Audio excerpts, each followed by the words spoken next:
Hi, I'm Guillermo Narvaez, Technical Tax Director of the Global Tax Group of Kreston Global, and this is the 2022 July edition of the InTax News. Welcome to the program. The news to discuss in this edition is divided into two videos. In the first one, India, an interesting case of beneficial ownership and how to apply the capital gains of the DTA between India and Mauritius. Finland, foreign investment funds must be treated on equal footing to domestic funds. And in the second video, the news is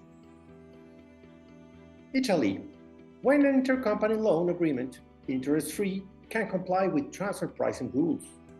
And Israel, the Medingo case, a milestone ruling on restructurings after a sale of business. Welcome to the 2022 July edition of the InTax News program. I trust you enjoy it.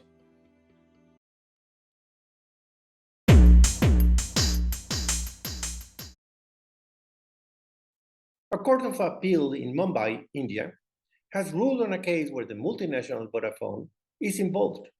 The main issue is the beneficial ownership concept and when to apply it in a double tax agreement.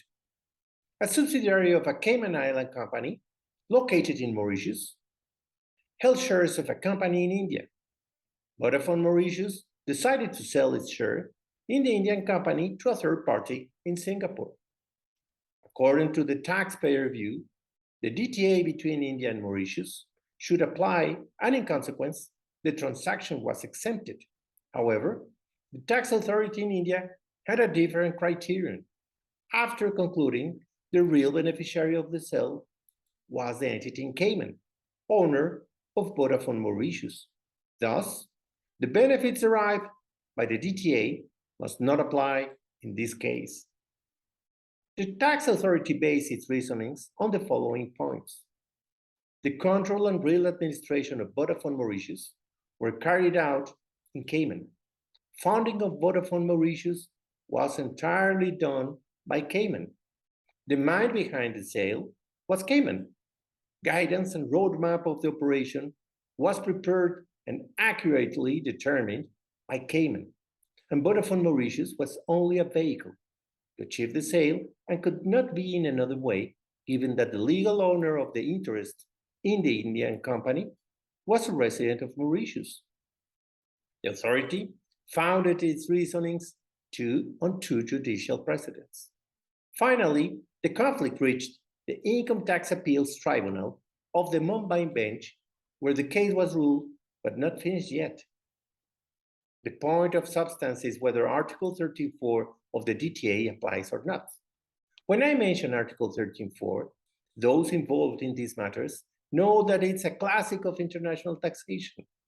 Article 13.4 is related to capital gains, specifically focused on shares or interests of legal entities or the like, and the possible benefit granted by double tax treaties to skip taxing the sale in the source state. In a nutshell, Vodafone Mauritius sold its participation in an Indian company to a Singaporean company and applied the DTA between Mauritius and India. Specifically, the benefit of paragraph 4 of Article 13, capital gains, which allows not to tax a sale of shares in the source jurisdiction, India. However, the tax authority didn't agree with the position of Vodafone and determined that the real owner of the shares was the Cayman company, which owned Vodafone Mauritius, denying the benefits of the DTA. Finally, the tribunal sent back the case to the tax authority to determine whether Article 13.4 should apply or not to the specific matter. But why the tribunal has taken such determination? The key issue is to conclude whether Article 13.4 and the benefit therein contained should apply to residents of Mauritius only when they are the real owners of the shares, or should only apply to the legal owners of the shares for the simple fact of being their holders. It's a fact that Article 13.4 doesn't expressly state a beneficial ownership requirement to be entitled to apply the treaty. In other words, it looks like not being the beneficial owner but only the legal one of the shares doesn't preclude the applicability of the benefit determined in Article 13.4.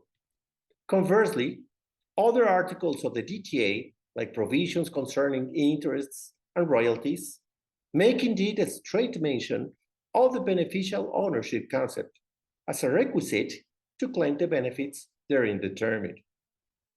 We'll likely see soon the takeaways of the updated analysis of the tax authority according to what the tribunal ruled, but it looks like the taxpayer should be entitled to apply Article 13.4 of the DTA, although having not been beneficial owner of the shares.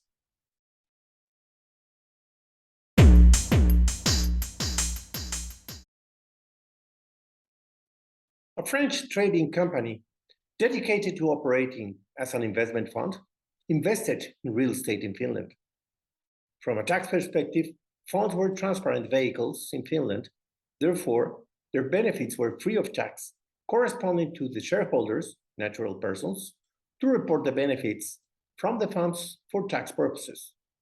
The fund applied to the Finnish tax administration for a binding rule to consider the profits obtained from the investments in Finland as exempted from tax.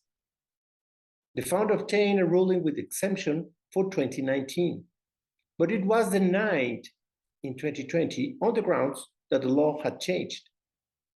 By the law enforced in 2019, the fund was considered comparable to any other Finnish investment fund. Therefore, it was recognized as exempt for income tax purposes. In 2020, the story changed, given the amendments to the law, denying the exemption to the fund for being formed as a legal entity.